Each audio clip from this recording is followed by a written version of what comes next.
Então vamos lá.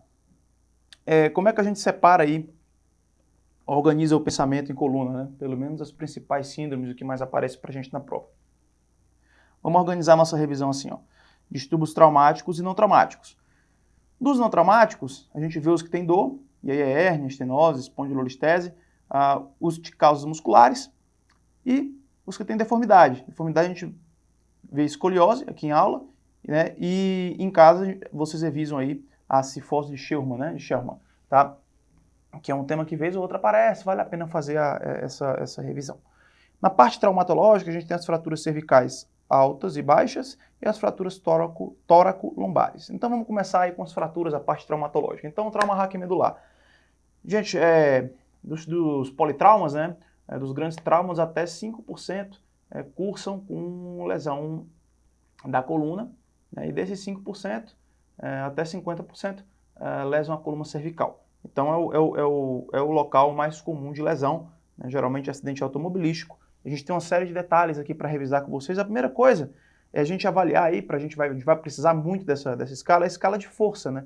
Então, o grau 0 é quando a musculatura não tem contração nenhuma, o grau 1 é quando tem espasmo, o grau 2 é quando tem algum movimento que não vence a gravidade, o grau 3 é um movimento que vence a gravidade, o grau 4 vence alguma força, mas ainda assim não é o normal, está abaixo do normal, e o grau 5 é a força normal, né? Do jeito que era antes do trauma. E aí, muita gente faz confusão com choque medular e choque neurogênico. É uma confusão meramente nominal, porque um não tem nada a ver com o outro, né? O choque medular é quando cessa toda a atividade da medula abaixo da lesão, né, após um trauma. É como se fosse uma concussão, né, um nocaute ali na medula, né? E aí, depois de 24 a 48 horas, ela começa a voltar de distal para proximal. Como é de distal para proximal, o que marca esse retorno e o fim do choque medular e o retorno à normalidade, ou pelo menos ao que se restou, né, da coluna, se teve alguma sequela, é o reflexo bulbo-cavernoso. Isso é uma questão clássica de prova. Tá? O que é que marca o fim do choque medular? Reflexo bulbo-cavernoso. Ele representa o fim do choque medular. É o primeiro reflexo a voltar. E, João, o que é que se caracteriza o choque medular, né? É a reflexia, anestesia e paralisia flácida, tá, abaixo do nível da lesão. Tá? E depois volta. E isso é totalmente diferente, o choque medular é totalmente diferente, esse estado aí de, vamos colocar assim, nocaute da medula, é totalmente diferente do choque neurogênico, né? Que aí é um outro problema, você tem uma lesão do plexo simpático, você tem uma perda do tônus simpático do indivíduo, e aí, como perde o tônus simpático, o coração dele bate mais devagar, faz hipotensão, hipotermia, a pele fica seca e quente, né? E nessa situação, você não trata igual um choque hipovolêmico, né? Você tem que tratar como um choque neurogênico, é diferente, você não trata com volume, tem que ter cuidado com o volume. Na verdade, você trata com dopamina, né? Você faz alfa e beta agonista. João, eu queria decorar aí o choque neurogênico. Bem, já que a gente está em Minas, né? Lembra aí de BH, Belo Horizonte, né? BH, como é que é o pessoal de BH? Pelo menos eu acho que é assim, né? O pessoal de BH é um pessoal mais tranquilo, né? É um pessoal paciente, gente boa, tal, mas que se você for muito folgado, você folgar, levar as coisas para as extremidades, né, você pisar no calo, colocar no limite nas extremidades, aí eles ficam quentes. Aí a coisa pega. Então lembra de BH, é um cara tranquilo e tal, mas que se você abusar, for folgado, né, chegar ali na extremidade, no limite fica quente. Então as extremidades são quentes. Faz bradicardia, hipotensão, hipotermia, mas as extremidades são quentes. Beleza? Outra coisa que eu queria lembrar com vocês é com relação ao protocolo NACES, né? Isso é muito controverso, né? Muita gente faz mais, mas às vezes cai em prova, né? Que é você fazer lá o corticoide, a metilprednisolona, nos pacientes até 4 horas do trauma, você faz 30 mg por quilograma em 15 minutos, depois 5,4 mg por quilograma hora em 23 horas. Entre 4 e 8 horas após o trauma, você faz a manutenção por 48 horas. Se tiver mais de 8 horas do trauma, você não tem mais benefício de fazer, tá? Isso é um protocolo controverso, nem costuma aparecer muito em prova, mas, né, eu coloquei aqui mais por excesso mesmo. Qual é o padrão clínico do choque medular? Gente, é um nocaute na medula, como eu falei, né? Ele vai e depois ele volta. Então, assim, mas quando ele vai temporário, que ele volta, mas aí você perde, tem a reflexia, anestesia, tudo abaixo do nível da lesão. Então é temporário e sem reflexo. Letra A. Questão bem tranquila aí, caso não tá. Outra coisa que a gente tem que saber é com relação ao exame neurológico, né? Então não tem jeito, não tem pra onde fugir, tem que decorar isso aqui, vai cair na prova, não adianta fugir, tá? Melhor aceita que dói menos, isso aqui você tem que memorizar, tá? Então, a gente tem um nível neurológico, né? E aí tem a raiz motora, o reflexo e a sensibilidade. Então, em C5, a gente avalia a musculatura pelo deltoide e pelo bíceps, né? O reflexo é o bicipital, região lateral do braço. C6, a gente avalia os extensores do punho e, de certa forma, o bíceps também, o reflexo é o braquioradial e a sensibilidade aqui é do primeiro quirodáctilo. O C7 é o tríceps, o principal representante, reflexo tricipital, e a sensibilidade é do terceiro quirodáctilo. C8 é o flexor profundo do terceiro dedo, né?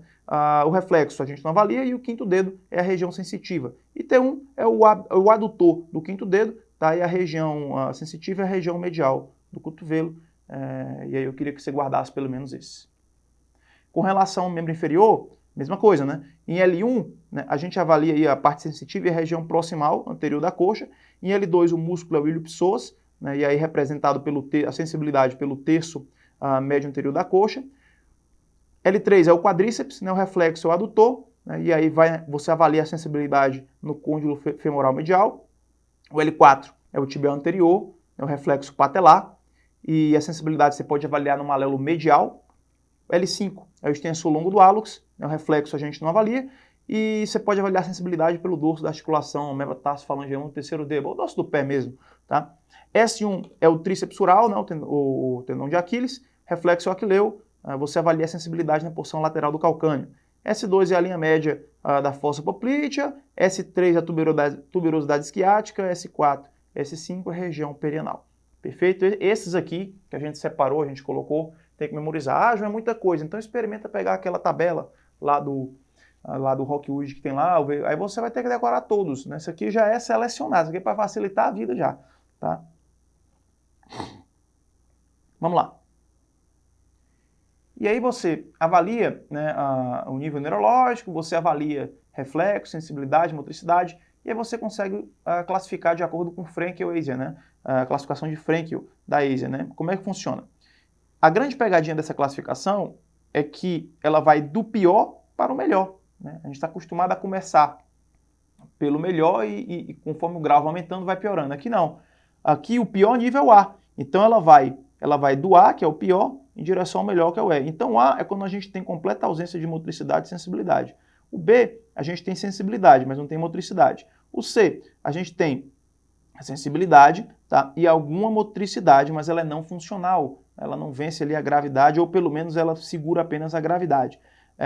O D, o Frenkel D, a gente tem uma força sensitiva preservada, tem a sensibilidade preservada, e uma força incompleta, né? Mas que vence a gravidade, é uma força funcional, mas ainda assim não é o normal. E o Frenkel E, a gente tem sensibilidade e motricidade preservada, normal. Aqui eu trouxe para vocês uma tabela do Rockwood que mostra aqui diferenças do choque neurogênico para o choque hipovolêmico, tá? Então a etiologia, o neurogênico é a perda do tônus simpático, eu já falei isso para vocês, o hipovolêmico é a perda de volume. No neurogênico você tem hipotensão, bradicardia, extremidades quentes, e o débito urinário é normal. Eu queria muito que você anotasse isso, o débito urinário é normal, tá? E no choque hipovolêmico você tem hipotensão, taquicardia, extremidades frias e o débito baixo. E ele é diferente, porque aqui no neurogênico você evita dar volume para o paciente, ou você dá com muito cuidado, porque o coração já está batendo devagar, já está batendo fraco, né? Você vai colocar mais volume, o paciente vai fazer um edema de pulmão, edema pulmonar, tá? Então você evita fazer isso, diferente do choque hipovolêmico. Então cuidado. João, qual é a pressão que eu devo atingir, a pressão arterial média ideal que eu devo atingir no choque, para tratar o choque, 85 milímetros de mercúrio. Se quiser anotar isso aí, é questão de prova, tá? Questão de prova, 85 milímetros de mercúrio. E como é que eu trato? Usa alfa e beta agonista, faz tudo. Nem só alfa, nem só beta, faz alfa e beta agonista. Bem, vamos lá. Eu queria conversar um pouquinho com vocês e dar um bizu aí que me ensinaram na residência médica, né? Que me ajudou bastante a memorizar isso aqui. Isso aqui é a medula, né? Um corte topográfico da medula. E aí como é que a gente faz para memorizar as coisas aqui, né? Porque às vezes a gente se confunde o que é cruza, o que é contralateral, o que é ipsilateral. Então vamos lá. Onde tem o 2 aqui, região anterior, é o que a gente chama de trato córtico espinhal. Qual é a função dele? É a motricidade, né? Como é que eu memorizo isso? Olha, é só você lembrar que o trato córtico espinhal vem de cortar. Para cortar, tu tem que fazer aquele movimentozinho da tesoura, ó. Pá, pá, pá, pá, pá. Então é motor. Ok, é motor. Falando em motor, onde é que está o motor de um carro? Onde é que está o motor do carro? O motor de um carro não está na frente? Geralmente não for um carrão, né? Não for uma Lamborghini, está na frente. Está na frente. Então, ó, motricidade na região anterior da coluna. Guarda assim. Então é isso, trato córtico espinhal. E o trato espinotalâmico?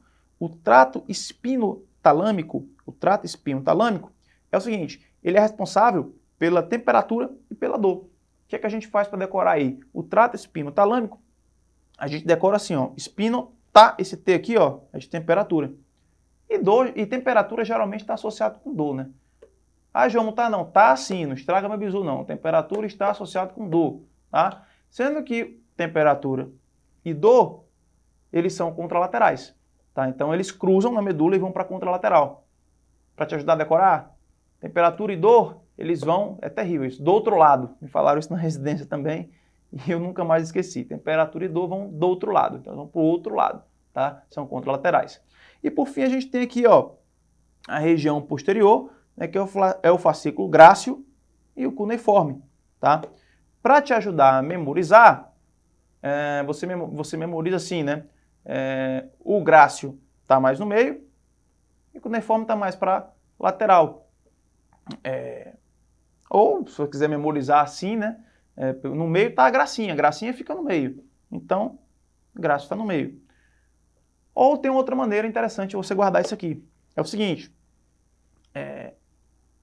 quem fala graça a seu respeito, quem fala mal de você, quem fala qualquer merda de você, desculpa o palavrão. Produção, bota um pi, eu mandei um palavrão aqui. Quem fala qualquer problema a seu respeito, qualquer gracinha a seu respeito, fala pelas costas, né? Fala atrás de você, não fala na sua cara, fala pelas custas, né? Fala pelas custas, né? Então, quem fala grácio, fala pelas custas, né? De cuneiforme, grácio e cuneiforme. E pelas, esse P aqui, é de propriocepção. Propriocepção, te lembra o quê? Vibração e pressão. É assim? Propriocepção, vibração e pressão.